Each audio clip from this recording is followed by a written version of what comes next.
আসসালামু আলাইকুম এভরিওয়ান, আশা করি সবাই ভালো আছেন। তেলের পিঠা তো সবারই খাওয়া হয়, তবে আজকে আমি একটু ভিন্ন রকম স্বাদের তেলের পিঠা তৈরি করে আপনাদেরকে দেখাবো। এই তেলের পিঠাটা অসম্ভব নরম হয়। আজকে আমি কলা দিয়ে এই পিঠাটা তৈরি করব। আসলে আমাদের বাসায় অনেক সময় কলা আনলে এই কলাগুলো দাগ হয়ে যায়। এই কলাগুলো আসলে কেউ খেতে চায় না, বাচ্চারা তো বিশেষ করে এই কলা খেতেই চায় না। তাই ভাবলাম এই কলা দিয়ে একটা ভিন্ন রকমের একটা আইটেম তৈরি করে ফেলি। প্রথমে আমি কলাগুলোকে ছুলে নিলাম, ছুলে নিয়ে কলাগুলোকে একটু ম্যাশ করে নিয়েছি।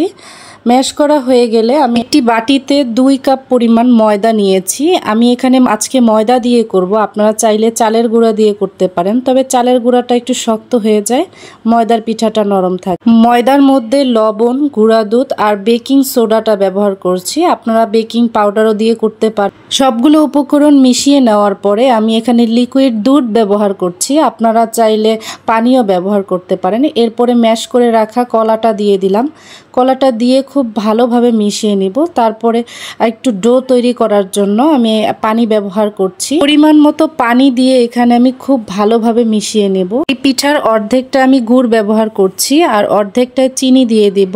এখানে আমি তালের গুড় ব্যবহার করছি, আপনারা চাইলে খেজুরের গুঁড়ো ব্যবহার করতে পারেন। পরিমাণ মতো মিষ্টি বুঝে যেরকম মিষ্টি খান সেভাবে ব্যবহার করব। ভালোভাবে মেশানো হয়ে গেলে আমি এক সাইড করে রেখে দেব এবং বাকি যে অর্ধেকটা রেখে দিয়েছিলাম সেখানে চিনি ব্যবহার করছি। এখানেও আপনারা চিনিটা আপনাদের প্রয়োজন অনুযায়ী দিয়ে দিবেন।